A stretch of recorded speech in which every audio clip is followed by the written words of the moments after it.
আপনারা কে কে করেছেন একটু বলবেন, বা কে কে বুঝতে পেরেছেন, বা কে কে বুঝেন নাই, বা কার সমস্যা আছে সেটা একটু কি বলবেন?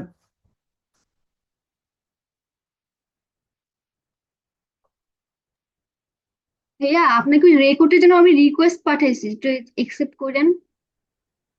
জি, অ্যাকসেপ্ট করেছি, রেকর্ড হচ্ছে আপনার।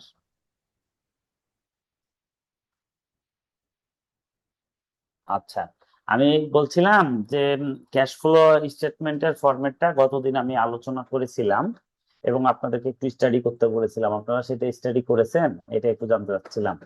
ক্যাশ ফ্লো টপিকটা হয়ে গেলে আসলে আমরা সামনের দিকে আগাবো। ভাইয়া সেরকম ভাবে আমি জি, আরিফ ভাই বলেন। হ্যাঁ বলতেছি ভাইয়া, দেখছি বাট ওরকম কনসেন্ট্রেশন ভাবে দেখতে পারি নাই। কারণ আমাদের এই যে মান্থ ক্লোজিং চলতেছে অফিসে, এই কারণে আমি একটু সময় দিতে পারি নাই। ইনশাল্লাহ সবার একই নেক্সট অবস্থা। থেকে আচ্ছা। আহ, নেক্সট থেকে জি জি। আর আপনি বাদ দিয়ে ইসমাইল ভাই, কি অবস্থা আপনার? আচ্ছা। তারপরে আছে হচ্ছে আমাদের শিমুল ভাইয়ের কি অবস্থা, শিমুল ভাই? আচ্ছা। ভাইয়া বিগত 2 দিন ফ্যাক্টরিতে ছিলাম ইনভেন্টরির জন্য, সেই ঢাকা টু ফেনী দৌড়াদৌড়ি করছি। আচ্ছা, সবার একই অবস্থা। আচ্ছা, ঠিক আছে। তো শ্রাবণী দিদির কি খবর একটু বলেন তো দিদি। আসসালামু আলাইকুম ভাইয়া, আমি দেখেছি কিন্তু অত ভালো করে বুঝি নাই, মানে প্র্যাকটিস করলে হয়তো একটু ক্লিয়ার হবে। আচ্ছা আচ্ছা, ঠিক আছে, দেখলেই হবে। এটা তো আসলে একদিনের বিষয় না, এগুলো অনেক প্র্যাকটিস করতে হয়, অনেক সাধনার বিষয়। এটা এখান থেকে 14 মার্ক আসে, 15 মার্ক আসে। তো 50 মার্কে পাস মানে তো বুঝতেই পাচ্ছেন যে এটার ইম্প্যাক্ট, এটার ভূমিকা, এটার অবদান কতটুকু, তাই না? তো এটা আসলে একদিনে হবার না, এরকম অন্তত পক্ষে 50টা 100টা ক্যাশ ফ্লো আপনাদেরকে করতে হবে। হ্যাঁ, ফান্ডামেন্টালে পাশের জন্য 100 তো করাই লাগবে। আচ্ছা, তো আপনাদেরকে জাস্ট একটু লেগে থাকতে হবে, আমি 2-4টা দেখাই দিব, আপনাদের ফরম্যাটটা রেডি করে দিব, বাকিগুলো আপনাদেরকে প্র্যাকটিস করতে হবে। প্র্যাকটিস করে যেখানে আটকে যাবেন সেটা আমাকে হোয়াটসঅ্যাপে বললে তখন আমি আপনাকে অ্যান্সার গুলো দিব, ঠিক আছে?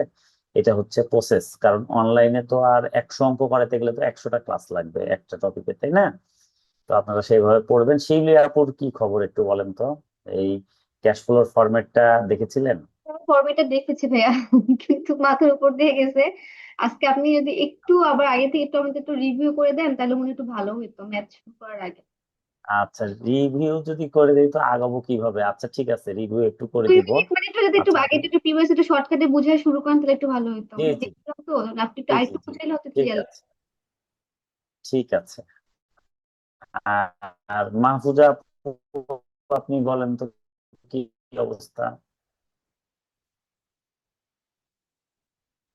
আপু ভাইয়া আছেন? আসসালামু আলাইকুম। ভাইয়া আসসালাম, ফরম্যাটটা হচ্ছে বলেন। দেখেছি, আজকে হয়তো এক্সারসাইজ করলে ইজি হবে আর কি। আপু এখন, হ্যাঁ।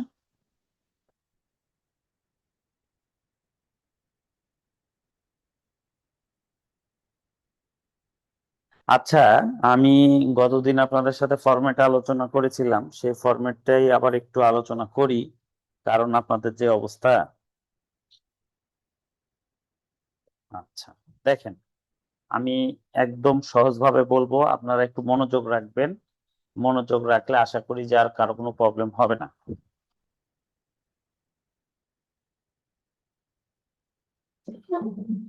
আচ্ছা, দেখেন, একটা ক্যাশ ফ্লো স্টেটমেন্ট যখন আমাদেরকে করতে দিবে, এটা আমরা ইনডাইরেক্ট মেথড শিখছি, ডাইরেক্ট মেথডও আছে। ডাইরেক্ট মেথডটা খুবই সিলি, জাস্ট এটা পারলে ওইটাতে জাস্ট অপারেটিং ইয়াটা একটু চেঞ্জ হয়, ফরম্যাটটা, এছাড়া আর কিছুই না। তো আমি জাস্ট আপনাদের সাথে আগে একটু আলোচনা করি, আমরা আপাতত ইনডাইরেক্টটা শিখি। হ্যাঁ, কোশ্চিনে তখন ডাইরেক্টটা দেখে নিব একটু যে কিভাবে হয়। ওটা খুব কম আসে, মানে 95% এটা আসে, 5% ওইটা আসে, বাট দুইটাই শিখতে হবে। হ্যাঁ, তো আগে আমরা ইনডাইরেক্ট মেথডটা করি, যেহেতু এটার পসিবিলিটি 95%। আচ্ছা, দেখেন, প্রথমে কোম্পানির নাম থাকবে। সাপোজ এইটা যে ক্যাশ ফ্লো করছি তার কোম্পানির নাম এবিসি কোম্পানি, নাম থাকলো। নাম থাকার পরে আমরা লিখবো ক্যাশ ফ্লো স্টেটমেন্ট। আচ্ছা, এটা যেহেতু ইনডাইরেক্ট মেথডে করছি, ব্র্যাকেটে দিয়ে দিলাম ইনডাইরেক্ট মেথড। ডাইরেক্ট মেথড হলে ডাইরেক্ট মেথড লিখবো। For the year ended, suppose ধরেন ক্যালেন্ডার ইয়ার, ডিসেম্বরের 31 তারিখ বছর শেষ হয়, সেটা লিখে দিব ডিসেম্বর 31, 25।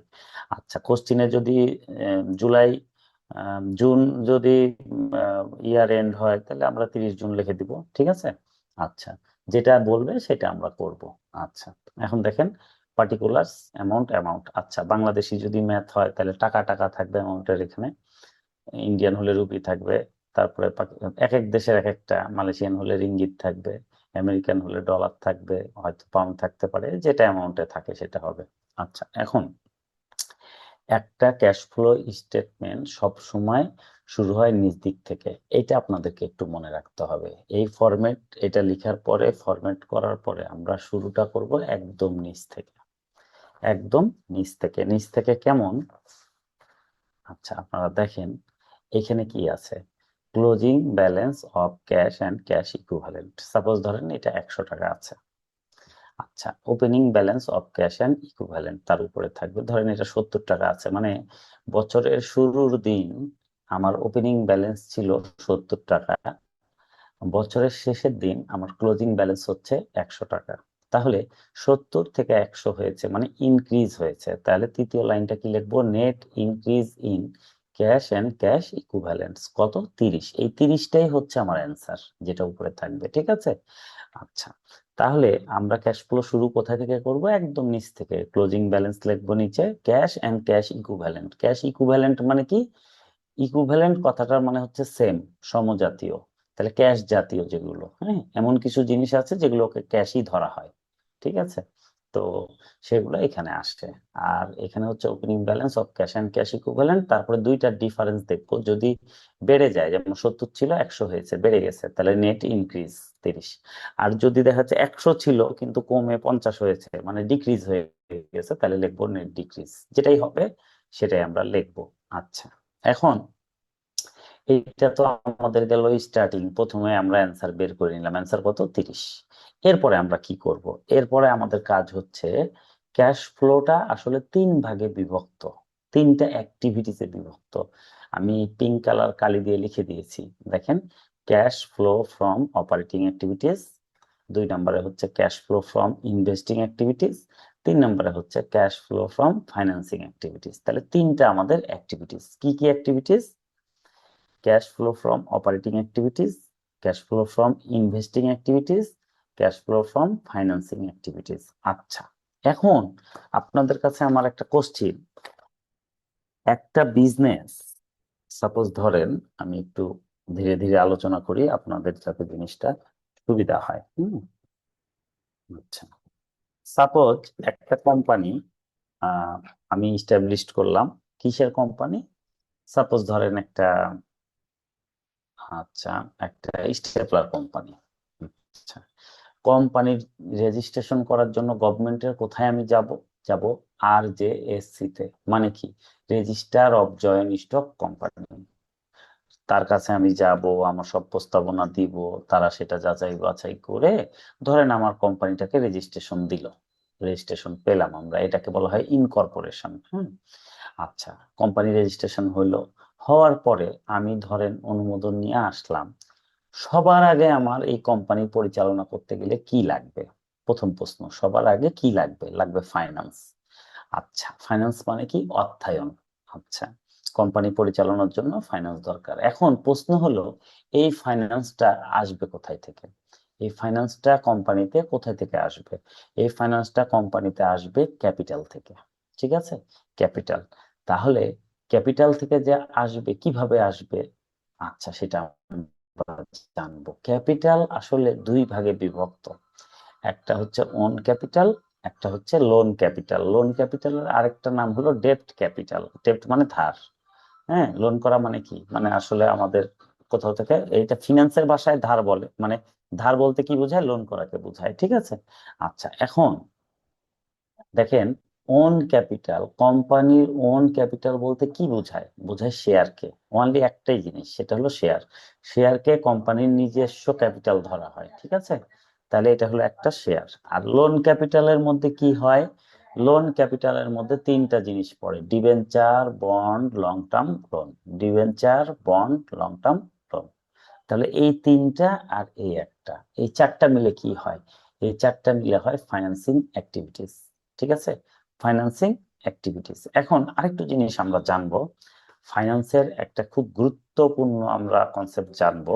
ফাইন্যান্সে এটা বলে যে ইনভেস্টমেন্ট করলে রিটার্ন পাওয়া যায়। কেমন? সাপোজ ধরেন এসিআই কোম্পানির আমি শেয়ার কিনলাম 1 লাখ টাকার, ঠিক আছে, 10 টাকা করে পার পিস শেয়ারের দাম, 10,000 শেয়ার আমি কিনলাম, 1 লাখ টাকা দাম।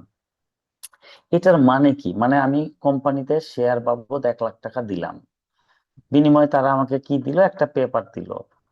পেপার নেওয়ার জন্য কি সেখানে আমি 1 লাখ টাকা দিয়েছি? না। বিষয়টা হলো আমি কোম্পানিতে ইনভেস্টমেন্ট করলাম এজ এ শেয়ার হোল্ডার।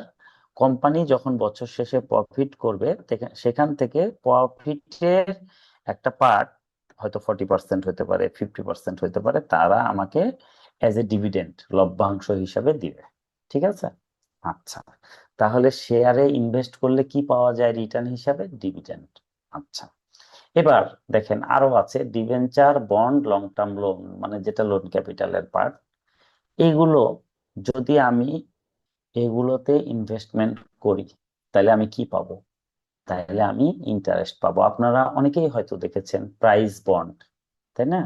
আচ্ছা, আমাদের লোক কমতে কমতে 2, 4, 6 জনে চলে আসছে। হ্যাঁ, গ্রুপে লোক আছে 16 জন, অথচ ক্লাস করছে 6 জন, 8 জন, 9 জন। খুবই অবাক একটা বিষয়। আচ্ছা, যাই হোক, আজকে সরকারি ছুটির দিন, তো ছুটি আসলে কেন দিলাম না এই জন্য যে সামনে এক্সাম, এক্সামের প্রিপারেশন যাই হোক, বাট আমাদেরকে তো সিরিয়াস হয়ে পড়তে হবে। এটা অন্য জায়গায়, এখানে ছুটি টুটি পালন করা যাবে না। হ্যাঁ, তো দেখেন debenture, bond, long term loan, এগুলোতে যদি আমি ইনভেস্ট করি, ওই যে প্রাইস বন্ডের কথা বলছিলাম, প্রাইস বন্ড অনেকেই চিনে, 100 টাকা করে দাম, অনেকের বাসায় থাকে, ছোটবেলায় আমাদের বাসায়ও ছিল, দেখতাম। তো এইটা কিনলে আসলে কি লাভ? এইটা যে আমার বাবা ধরেন 10টা কিনে নিয়ে আসলো 1,000 টাকা দিয়ে, তাহলে আসলে 10টাই কাগজ দিয়ে আমি কি করব? এইটা আমার কাছে থাকার মানে প্রত্যেক বছর আমি একটা ইন্টারেস্ট পাবো, যেটা ব্যাংক রেটের থেকে হয়তো হায়ার হয়, কিছুটা হায়ার হয়। এবং মানে এটা এটা কি পাওয়া যায় প্রত্যেক বছর? যেটা আমরা পাই সেটা হলো ইন্টারেস্ট পাই। আসলে দুইটা প্রফিট পাওয়া যায়, এর মধ্যে একটা হচ্ছে ইন্টারেস্ট, আরেকটা হচ্ছে ওর গায়ে ধরেন 100 টাকা লেখা আছে, কেনার সময় আপনি কিনবেন 90 টাকায়, বাট যেদিন রিটার্ন দিবেন সেদিন আপনি 100 টাকা করেই পাবেন। এই দুইটা প্রফিটের জন্য মানুষ শেয়ার, মানে সরি, বন্ড, ডিবেঞ্চার এগুলো কিনে। ঠিক আছে, আর যদি আপনি লোনও নেন, তাহলে লোনও দেন, তাহলে কি আপনি ইন্টারেস্ট পাবেন। তার মানে এগুলোতে যদি ইনভেস্ট করা যায় তাহলে ইন্টারেস্ট পাওয়া যায়, আর শেয়ারে ইনভেস্ট করলে ডিভিডেন্ড পাওয়া যায়। তো এখন কথা হলো আমাদের ফাইন্যান্সিং অ্যাক্টিভিটিজ এর মধ্যে ক্যাশ ফ্লোর কি কি পড়ে? একটা পড়ে শেয়ার, একটা পড়ে ডিবেঞ্চার, একটা পড়ে বন্ড, একটা পড়ে লং টার্ম লোন। চারটা জিনিস, সাথে সাথে আরো কি হয়? ডিভিডেন্ড, ইন্টারেস্ট, এগুলোর হিসাবও চলে আসে ফাইন্যান্সিং অ্যাক্টিভিটিজ এর। ঠিক আছে, তার মানে আমরা এইখানে যে পড়ছি cash flow from financing activities, একটা কোম্পানি রেজিস্ট্রেশন হওয়ার আগে সবার আগে লাগে ফাইন্যান্স। ফাইন্যান্স কোথা থেকে আসে? Share, debenture, bond, long term loan থেকে। এর সাথে সাথে শেয়ারের জন্য আমি ডিভিডেন্ড পাবো, এগুলোর জন্য ইন্টারেস্ট পাবো, সেগুলোরও সব হিসাব এখানে আসবে, পাবো বা দিব যেটাই হোক। হ্যাঁ, আচ্ছা, তো আমার কোম্পানি দিবে তখন আমাদের এখানে, আর যখন আমরা পাবো সেটা ইনভেস্টিং এ যাবে, সেটা আমরা আলোচনা ভবিষ্যতে করব। এখন দেখেন তাহলে cash flow from financing activities এর মধ্যে কি কি আসবে আমি লিখে দিলাম। এবার এর উপরে যাব আমরা, যেহেতু নিচ থেকে উপরের দিকে যায়। এবার ধরেন আমি 1 কোটি টাকার শেয়ার সেল করলাম, ইস্যু করলাম, আর 50 লাখ টাকার আমি ডিবেঞ্চার ইস্যু করলাম, তাহলে আমার 1.5 কোটি টাকা আমার কাছে কি ফাইন্যান্স আসলো। আচ্ছা, এখন আমি সেই ফাইন্যান্স দিয়ে করব কি? এই ফাইন্যান্স দিয়ে সবার আগে আমি একটা কোম্পানি ইস্টাবলিশ করার জন্য আমি প্রথমে পিপিই কিনবো, মেশিনারিজ কিনবো, বিল্ডিং কিনবো, হ্যাঁ, অফিস ফার্নিচার কিনবো, যা লাগে একটা কোম্পানি চালানোর জন্য কিনবো। কেনার পরে আমার দেখা যাচ্ছে আমি আগের কিছু হয়তো পুরাতন আমার জিনিস ছিল যেগুলো খুব একটা কার্যকর না, সেগুলো সেলও করে দিতে পারি। তার মানে এই জায়গায় ইনভেস্টিং অ্যাক্টিভিটিস এর মধ্যে আসবে কি কি? আসবে non current asset. Non current অ্যাসেটের পারচেস এবং সেল, দেখা যাচ্ছে আগের কোনো কিছু বিক্রি করে দিয়েছি, নতুন কোনো কিছু কিনেছি। তাহলে ইনভেস্টিং মানে কি? মানে আমি ইনভেস্ট করছি। হ্যাঁ, একটা ফ্যান লাগতে পারে, একটা কথার কথা, একটা অফিসে 20টা ফ্যান লাগবে, ফ্যাক্টরিতে ফ্যান লাগবে, মেশিনারিজ লাগবে, আরো কত যাবতীয় কিছু লাগে, সেগুলো আমি পারচেস করছি। আবার পুরাতন মেশিনারি ছিল, সেগুলো আমি সেল করছি। ঠিক আছে, এই বিষয়গুলো কোথায় আসে? ইনভেস্টিং অ্যাক্টিভিটিতে আসে। আচ্ছা, নন কারেন্ট অ্যাসেটের ক্লাসিফিকেশন কি কি? তিনটা। নন কারেন্ট অ্যাসেটের মধ্যে একটা পড়ে পিপি, একটা পড়ে ইনটেনজিবল অ্যাসেট, আরেকটা পড়ে লং টার্ম ইনভেস্টমেন্ট। এগুলো সবকিছুই এখানে আসবে, পারচেস আর সেল। ঠিক আছে, এগুলোর পারচেস আর সেল এখানে আসবে ইনভেস্টিং অ্যাক্টিভিটিতে। ওকে, এইবার দেখেন cash flow from operating activities. আচ্ছা, cash flow from operating activities মানে কি? অপারেটিং অ্যাক্টিভিটিস মানে মেন বিজনেসের অ্যাক্টিভিটিস। আচ্ছা, একটা মেন বিজনেসের অ্যাক্টিভিটিস, অপারেটিং অ্যাক্টিভিটিস 3 ভাগে বিভক্ত। কি কি? একটা হচ্ছে নেট ইনকাম, তারপরে 2 নম্বর হেডিং হচ্ছে অ্যাডজাস্টমেন্ট ফর, 3 নম্বর হেডিং হচ্ছে operating profit before working capital changes. 3টা জিনিস। ঠিক আছে, তাহলে এই যে 3টা জিনিস, এর হিসাব আমরা কেমনে করব? দেখেন, প্রথমে নেট ইনকাম বসালাম। অ্যাডজাস্টমেন্ট ফর, যেটা এখানে 2টা জিনিস আসে। কি আসে? নন ক্যাশ অ্যাক্টিভিটিস এবং নন অপারেটিং অ্যাক্টিভিটিস। আচ্ছা, এইটা কি কি আমি একটু বলে দিই। আচ্ছা, 1 মিনিট, একটু পানি খেয়ে নিই।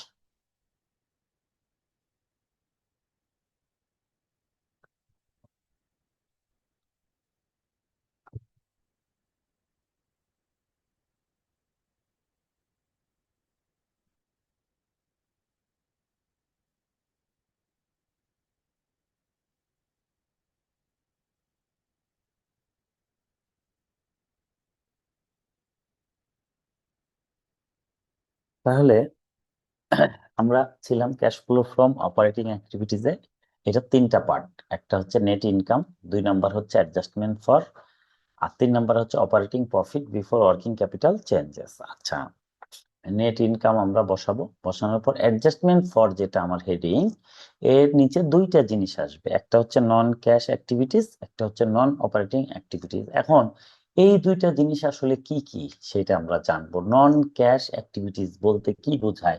যেই সব অ্যাক্টিভিটিসে ক্যাশ দিতে হয় না বা ক্যাশ পাওয়া যায় না, সেটা যেমন ডেপ্রিসিয়েশন এক্সপেন্স। ডেপ্রিসিয়েশন এক্সপেন্সটা একটা নন ক্যাশ এক্সপেন্স, অ্যামোর্টাইজেশন এক্সপেন্স একটা নন ক্যাশ এক্সপেন্স।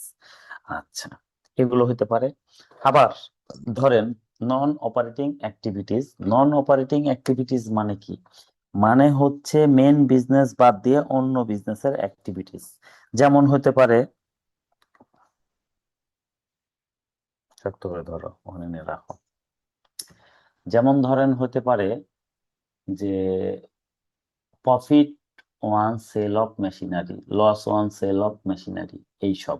এগুলো হচ্ছে নন অপারেটিং। মানে মেশিনারি বিক্রি করা তো আমার মেন বিজনেস না। আমার পুরাতন কিছু মেশিনারি ছিল যেগুলো অকেজো হয়ে গেছিল বা যেগুলোর প্রোডাকশন কমে গেছিল, সেগুলো আমি সেল করে দিচ্ছি। এটা আমার নন অপারেটিং অ্যাক্টিভিটিস।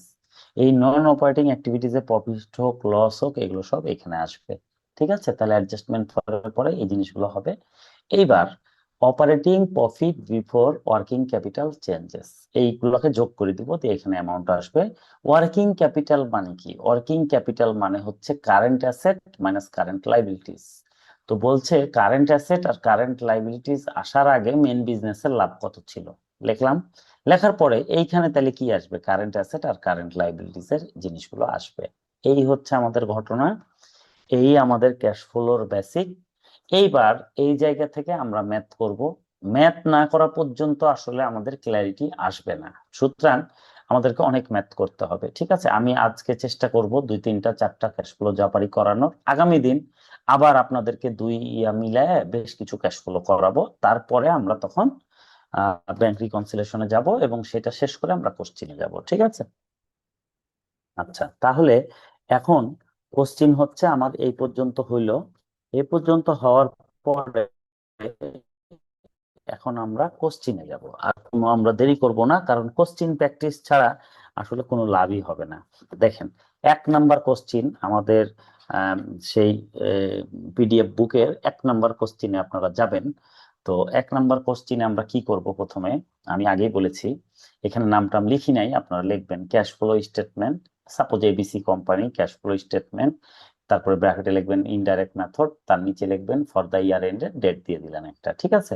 আচ্ছা, দেওয়ার পরে আমরা কি লিখবো, পার্টিকুলার অ্যামাউন্ট অ্যামাউন্ট টাকা টাকা লিখে নিলাম। লেখার পর ক্যাশ ফ্লো কোথায় থেকে শুরু হয়, একদম নিচ থেকে, cash and cash equivalent at the end of year of the year, cash and cash equivalent at the beginning of the year, net increase হতে পারে ডিক্রিজ হতে পারে in cash and cash equivalent, এটা কোশ্চেনের উপর ডিপেন্ড করবে, ঠিক আছে। এখন তাহলে আমরা 1 নাম্বার কোশ্চেনটা, আচ্ছা এটুকু লিখে রেখে দিলাম, অ্যামাউন্ট আমি পরে বসাবো, হ্যাঁ অ্যামাউন্ট পরে বসাবো। এখন আমরা সবার আগে কি করব, কোশ্চেনটা দেখব।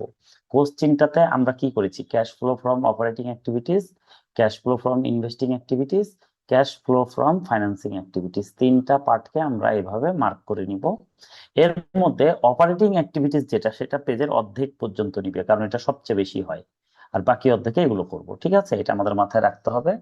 আচ্ছা, এখন যাদের লেখা বড়, 1 পেজে হয় না, তারা বাম পাশ আর ডান পাশ এই 2 পেজ মিলে করবেন। এর মধ্যে বাম পাশে খালি অপারেটিং অ্যাক্টিভিটিস করবেন, আর এই পাশে বাকি 2টা অ্যাক্টিভিটিস করবেন, ঠিক আছে। আচ্ছা, এখন আমি 1 নাম্বার দিয়ে আলোচনা করি আপনাদের সুবিধার জন্য। যাদের কাছে বই আছে, বইটা আপনারা হাতে নেন, দেখেন দেওয়া আছে 2011-12 লাইবিলিটির সাইডে। তাহলে 11টা হচ্ছে প্রিভিয়াস ইয়ার, PY লেখেন, আর 12টা হচ্ছে কারেন্ট ইয়ার, CY লেখেন। এটা প্রত্যেকবার আমরা লিখে নিব কোশ্চিনে। তাহলে 2011 হলো প্রিভিয়াস ইয়ার, আর 2012 হলো কারেন্ট ইয়ার, ওকে। এখন মানে বিষয়টা হচ্ছে এরকম, এই দেখেন previous year current year, previous year current year, ঠিক আছে। আচ্ছা, এখন ঘটনা হলো আমরা 1 নাম্বার কোশ্চিনটা শুরু করব। দেখেন কি বলছে, শেয়ার ক্যাপিটাল। শেয়ার ক্যাপিটাল 1 নাম্বারেই বলেছে কত, 11 সালে ছিল 1,80,000, 12 সালে হয়েছে 2 লাখ। তার মানে শেয়ার ক্যাপিটাল বেড়ে গেছে, কত বেড়েছে, 20,000। 20,000 কিভাবে বেড়েছে, কারণ আমরা ইস্যু করেছি। তাইলে শেয়ার কোথায় যাবে, আমরা জানি share, debenture, bond, long term loan সব কোথায় যায়, ফাইন্যান্সিং অ্যাক্টিভিটিতে যায়। তাহলে ইস্যু অফ শেয়ার ডিফারেন্স কত হয়েছিল, 20,000। 20,000 শেয়ার ইস্যু করলে আমার কি হয়, টাকা বেড়ে যায় কোম্পানিতে, এই জন্য এটা হলো প্লাস, কোম্পানিতে টাকা আসছে। আচ্ছা, এবার 2 নম্বরে আমরা যাব, আছে ডেপ্রিসিয়েশন রিজার্ভ। আচ্ছা, ডেপ্রিসিয়েশন রিজার্ভটা কত, দেখেন 2011 সালে ছিল 60,000, 12 সালে হয়েছে 62,000। তার মানে কত বেড়েছে, বেড়েছে 2,000 টাকা, তাই না। আচ্ছা, এটাকে ডেপ্রিসিয়েশন রিজার্ভকে অ্যাকুমুলেটেড ডেপ্রিসিয়েশন বলে, হ্যাঁ এখনকার সময়ে। তো যাই হোক, এটা আমরা অ্যাকুমুলেটেড ডেপ্রিসিয়েশন 2,000। তাইলে আমরা কি করব, 2টা ডিফারেন্স করে নিলাম, তাহলে হলো ডেপ্রিসিয়েশন এক্সপেন্স কত, 2,000 টাকা। ডেপ্রিসিয়েশন এক্সপেন্স 2,000, এটা প্লাস কেন হলো, কারণ ইনকাম স্টেটমেন্টে ডেপ্রিসিয়েশন এক্সপেন্সকে আমরা এক্সপেন্স হিসাবে দেখিয়েছিলাম, এই জন্য এখানে মানে তার উল্টা হবে, ওখানে বিয়োগ, ইনকাম স্টেটমেন্টে বিয়োগ করেছিলাম, এই জন্য এখানে যোগ হবে। মানে অ্যাডজাস্টমেন্ট ফরে যাই আসবে সেগুলো ইনকাম স্টেটমেন্টের বিপরীত ইম্প্যাক্ট হবে, ঠিক আছে। আমি একটু লিখে দিই, হ্যাঁ ইনকাম স্টেটমেন্টের বিপরীত, আচ্ছা অ্যাডজাস্টমেন্ট ফরে লিখে দিই। আচ্ছা, ইনকাম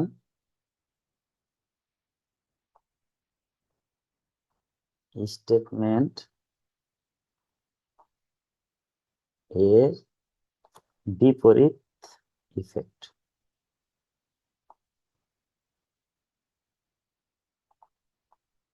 হবে, আপনাদের সুবিধার জন্য আমি লিখে দিলাম। অ্যাডজাস্টমেন্ট ফরে যে কয়টাই নাম আসবে তা ইনকাম স্টেটমেন্টের বিপরীত ইফেক্ট হবে। তার মানে ডেপ্রিসিয়েশন এক্সপেন্স মানে এটা একটা এক্সপেন্স, ইনকাম স্টেটমেন্ট থেকে কি হয়েছিল, বিয়োগ হয়েছিল, বিয়োগ হয়েছিল বলে এখানে যোগ হবে, কারণ বিপরীত ইফেক্ট হবে, আমি বলে দিয়েছি ইনকাম স্টেটমেন্টে বিয়োগ হয়েছে তাই এখানে যোগ, ঠিক আছে। আচ্ছা, 2,000। এরপরে আমরা 3 নাম্বার নামটা পাচ্ছি, প্রফিট এন্ড লস অ্যাকাউন্ট। আচ্ছা, প্রফিট এন্ড লস অ্যাকাউন্ট কত, 11 সালে ছিল 45,000, 12 সালে হয়েছে 72,000, দুইটার ডিফারেন্স কত, 27,000। এই ডিফারেন্স থেকে পাওয়া যায় নেট ইনকাম। তাইলে এই যে এখানে আমরা লিখে দিব নেট ইনকাম, নেট ইনকাম কত, 27,000 টাকা, ওকে। কত নেট ইনকাম, 27,000। আচ্ছা, 3 নাম্বার এটা গেল। এরপরে আছে ডিবেঞ্চার লাইবিলিটি সাইডে, ডিবেঞ্চার কত আছে, 11 সালে ছিল 60,000, 12 সালে হয়েছে 54,000, মানে কমে গেছে। কত কমে গেছে? 6,000 কমে গেছে। ডিবেঞ্চার কমে যাওয়ার মানে কি? এক সময় কোম্পানি ডিবেঞ্চার ইস্যু করেছে, মার্কেটে করে টাকা নিয়েছে। এখন যখন কোম্পানির গ্রোথ হয়েছে, কোম্পানির অবস্থা ভালো, তখন সেই কাস্টমারদেরকে টাকা ফেরত দিয়ে ডিবেঞ্চারটা ফিরিয়ে এনেছে। এটাকে বলা হয় রিডেমশন। রিডেমশনের বাংলা কি? অবমুক্তকরণ। তো শেয়ার, ডিবেঞ্চার, বন্ড এই ধরনের ইয়া হলে কোথায় যায়? ফাইন্যান্সিং অ্যাক্টিভিটিস যায়। তাহলে আমরা লিখবো রিডেমশন অফ ডিবেঞ্চার। রিডেমশন মানে কি? অবমুক্তকরণ। এটা আপনারা লিখে নিবেন। এই যে ক্লাসটা রেকর্ড হচ্ছে, এই রেকর্ডেড ক্লাসটা আপনারা আবার শুনবেন, বারবার শুনবেন, তাহলে আপনাদের বেসিক স্ট্রং হবে। শুনবেন এবং লিখবেন, শুনবেন এবং লিখবেন, এটা আপনাদের সময় দিতে হবে। এটা কিন্তু এমন না যে একটা ক্লাস করলেন আর শিখে গেলেন। এটা আলাউদ্দিনের কোনো চেরাগ না, এটা প্র্যাকটিসের একটা বিষয়। তাহলে দেখেন, রিডেমশন অফ ডিবেঞ্চার কত হয়েছে? 6,000 টাকা। তাহলে 6,000 ডিফারেন্স, এটা মাইনাস হবে। কারণ কি? যখন আমি ডিবেঞ্চারকে অবমুক্ত করতে গেছি কাস্টমারের কাছ থেকে, তখন আমাকে টাকা দিতে হয়েছে, মানে কোম্পানি থেকে টাকা চলে গেছে, এই জন্য। আর ইস্যু অফ শেয়ারের বেলায় কি হয়েছিল? আমি শেয়ার সেল করেছি, এই জন্য আমার কাছে টাকা এসেছে, এই জন্য এটা প্লাস। টাকা আসলে প্লাস, টাকা গেলে মাইনাস। ঠিক আছে? আচ্ছা, এখন লাস্ট লাস্ট হচ্ছে ক্রেডিটর। ক্রেডিটর 2011 সালে ছিল 35,000, 2012 সালে হলো 32,000। ক্রেডিটরস হচ্ছে আমার কারেন্ট লাইবিলিটিস। কারেন্ট লাইবিলিটিস কমে গেছে। কত কমেছে? 3,000 টাকা। আচ্ছা, তো কারেন্ট লাইবিলিটিস কোথায় যাবে? আমরা জানি, এখানে আমি লিখেছিলাম operating profit before working capital changes. Working capital মানে কি? মানে current asset minus current liabilities. তার মানে এখানে সব কারেন্ট অ্যাসেট লাইবিলিটিস আসবে। তাহলে দেখেন, ক্রেডিটর যে 3,000 কমে গেছে, আমরা কি করব? লিখব ডিক্রিজ ইন ক্রেডিটর 3,000। তাহলে ক্রেডিটর কমে গেছে, এই জন্য ক্যাশও কমে যাচ্ছে। কেন? ক্রেডিটরস হচ্ছে আমার লাইবিলিটি, লাইবিলিটি কমে গেলে ক্যাশ কমে যায়। আচ্ছা, এটা কিভাবে আমরা বুঝবো? এখন দেখেন, আমি আপনাদেরকে একটা গোল্ডেন রুল শিখাবো, ঠিক আছে? গোল্ডেন রুলটা কি? অ্যাসেট বেড়ে গেলে ক্যাশ কমে যায়, অ্যাসেট কমে গেলে ক্যাশ বেড়ে যায়। এটা হলো রিভার্স রিলেশনশিপ, বিপরীত রিলেশনশিপ, যেটাকে নেগেটিভ রিলেশনশিপ বলে। ঠিক আছে? আচ্ছা, অ্যাসেট বাড়লে ক্যাশ কমে কেন? অ্যাসেট কিনতে যেই তো আমার অ্যাসেট কখন বাড়ে? যখন আমি কিনি, কিনতে গেলে টাকা চলে যায়, এই জন্য ক্যাশ মাইনাস। আচ্ছা, অ্যাসেট কমে গেলে, অ্যাসেট কমে গেলে মানে কি? আমি সেল করেছি, সেল করলে টাকা বাড়ে। ঠিক আছে? এটা নেগেটিভ সম্পর্ক। আচ্ছা, এবার লাইবিলিটির সাথে ক্যাশের, যেহেতু আমরা ক্যাশ ফলো করছি, অ্যাসেট আর লাইবিলিটির সাথে ক্যাশের সম্পর্কটা দেখব। তাহলে দেখেন, লাইবিলিটি যদি আমার বেড়ে যায়, লাইবিলিটি ক্যাশও বেড়ে যায়। কেমন? ধরেন আমি ব্যাংক থেকে 5 লাখ টাকা লোন করলাম, তাহলে আমার লাইবিলিটি বেড়ে গেল, সাথে সাথে আমার কাছে তো 5 লাখ টাকা ক্যাশও চলে আসলো। তাহলে লাইবিলিটি বাড়লে ক্যাশ বাড়ে। আবার ধরেন পরক্ষণেই আমি মনে করলাম, না, এই লোন আমি রাখবো না, লোন পরিশোধ করে দিব। তাহলে কি হচ্ছে? আমি লোন, লাইবিলিটি ডিক্রিজ হয়ে যাচ্ছে, আমি লোন পরিশোধ করে দিয়েছি, সাথে সাথে আমার ক্যাশও কমে যাচ্ছে। ওই যে লোন 5 লাখ পরিশোধ করে দিচ্ছি, মানে যে ক্যাশটা আমার কাছে ছিল 5 লাখ লোনের, সেটা আমাকে দিয়ে দিতে হচ্ছে, মানে ক্যাশ কমে যাচ্ছে। তার মানে লাইবিলিটির সাথে ক্যাশের পজিটিভ রিলেশনশিপ, লাইবিলিটি বাড়লে ক্যাশ বাড়ে, লাইবিলিটি কমলে ক্যাশ কমে। আর এখানে অ্যাসেটের সাথে নেগেটিভ রিলেশনশিপ, অ্যাসেট বাড়লে ক্যাশ কমে, অ্যাসেট কমলে ক্যাশ বাড়ে। এই হচ্ছে আমাদের গোল্ডেন রুল, অ্যাসেট এবং লাইবিলিটির সাথে ক্যাশের রিলেশনশিপ। ঠিক আছে? আচ্ছা, এখন শেয়ার, ডিবেঞ্চার এগুলো যদি ইনক্রিজ হয় তাহলে ইস্যু, টাকা আসে। আর শেয়ার, ডিবেঞ্চার এগুলো যদি, বন্ড এগুলো যদি ডিক্রিজ হয় তাহলে রিডেমশন হয়, টাকা যায়। ঠিক আছে? তো এগুলো নোট আমি আপনাদেরকে দিব। প্রত্যেকটা কোশ্চিনে আমার নোট আছে, আপনাদেরকে কোশ্চিন স্টাডির সাথে সাথে নোটও স্টাডি করতে হবে, নাহলে আপনারা সেই জায়গাগুলো বুঝতে পারবেন না। তো আপনারা এখন দেখেন, ডিক্রিজ ইন ক্রেডিটরস। ক্রেডিটরসটা কি? Current liability, current liability. আচ্ছা, আমি একটু লিখে দিই, তাহলে আপনাদের সুবিধা হবে। কারেন্ট লাইবিলিটি, লাইবিলিটি যদি কমে যায় তাহলে কি হয়? ক্যাশও কমে যায়, কারণ এদের পজিটিভ রিলেশনশিপ। এই যে এখানে আমরা পড়েছি, লাইবিলিটি কমলে ক্যাশও কমে যায়। তাহলে দেখ, এখানে আমার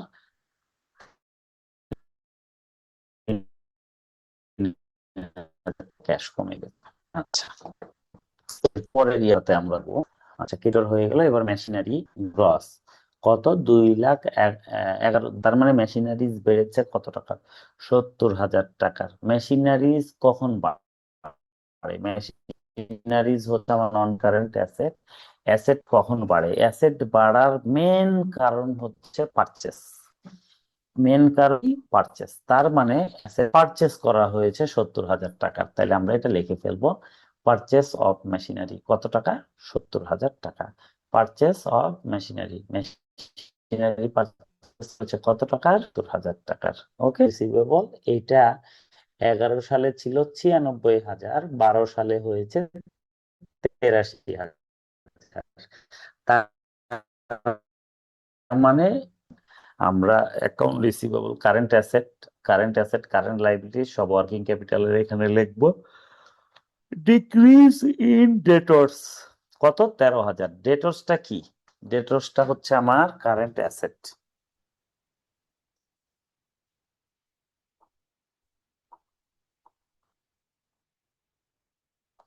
ডেটর্স কি, আমার কারেন্ট অ্যাসেট। তাহলে অ্যাসেট যদি কমে যায়, ক্যাশ বেড়ে যাবে। অ্যাসেট ডিক্রিজ ইন ডেটর্স মানে কারেন্ট অ্যাসেট কমে যাচ্ছে, কমে গেলে ক্যাশ বেড়ে যাবে। কেন? এই যে দেখেন, অ্যাসেট কমে গেলে ক্যাশ বেড়ে যায়, নেগেটিভ রিলেশনশিপ। ঠিক আছে, তাহলে আমাদের এটা হলো ডিক্রিজ ইন ডেটর্স। আচ্ছা, এবার এরপরে আমরা পড়বো স্টক আছে। স্টক কারেন্ট অ্যাসেট 2011 সালে ছিল 60,000, 2012 সালে হয়েছে 40,000, মানে ডিক্রিজ হয়ে গেছে 20,000। তাহলে ডিক্রিজ ইন স্টক। আচ্ছা, স্টকটা কি? এটাও হচ্ছে আমাদের কারেন্ট অ্যাসেট।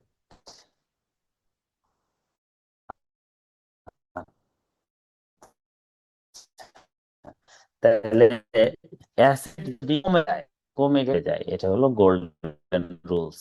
অ্যাসেট কমে গেলে ক্যাশ বেড়ে যায়, এটা বিপরীত সম্পর্ক। ঠিক আছে, তাহলে আমরা এটা লিখব, কারেন্ট অ্যাসেট কমে গেছে তাই ক্যাশ বেড়ে গেছে। ঠিক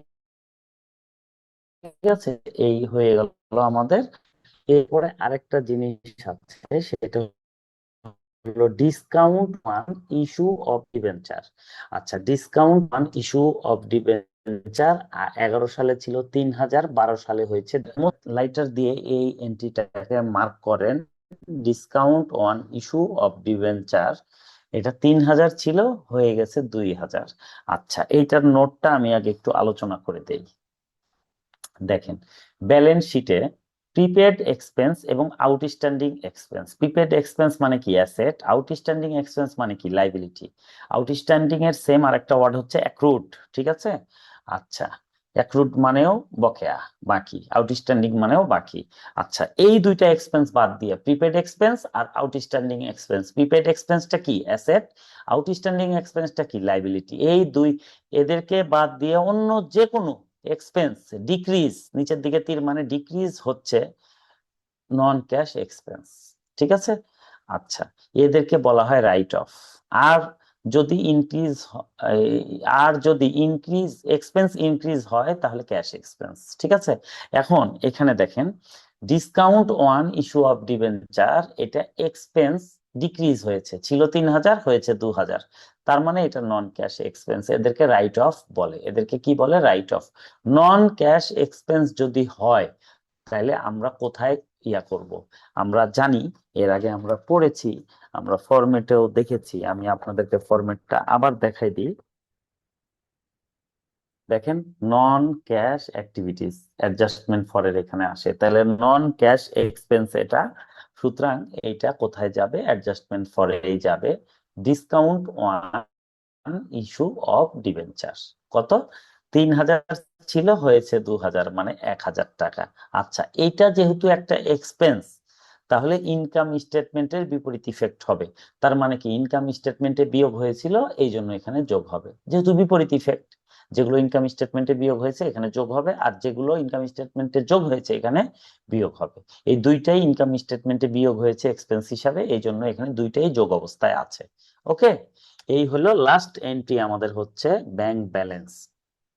লাস্ট এন্ট্রি ব্যাংক ব্যালেন্স কত টাকা, প্রিভিয়াস ইয়ারে ছিল 11,000 ওপেনিং, আর ক্লোজিং হচ্ছে 15,000। তাহলে আমরা একবারে নিচে সেটা লিখে নিব, যে দেখেন ক্লোজিং হলো 15,000, ওপেনিং হলো 11,000, তাহলে 11,000 ছিল, হয়েছে 15,000, বেড়েছে কত? 4,000। তাহলে আমরা কি লিখবো? নেট ইনক্রিজ, এই ডিক্রিজটা কাটা চলে যাবে, ঠিক আছে? Net increase in cash and cash equivalent কত? 4,000। এই 4,000ই হচ্ছে আমার অ্যান্সার। কিভাবে এখন বের করব দেখেন, আমরা এইটা টোটাল করব।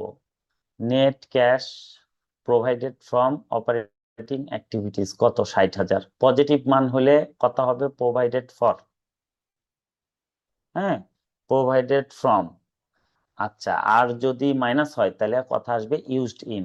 তাহলে এখানে সব যোগ বিয়োগ করে আমরা পেয়েছি 60,000 টাকা।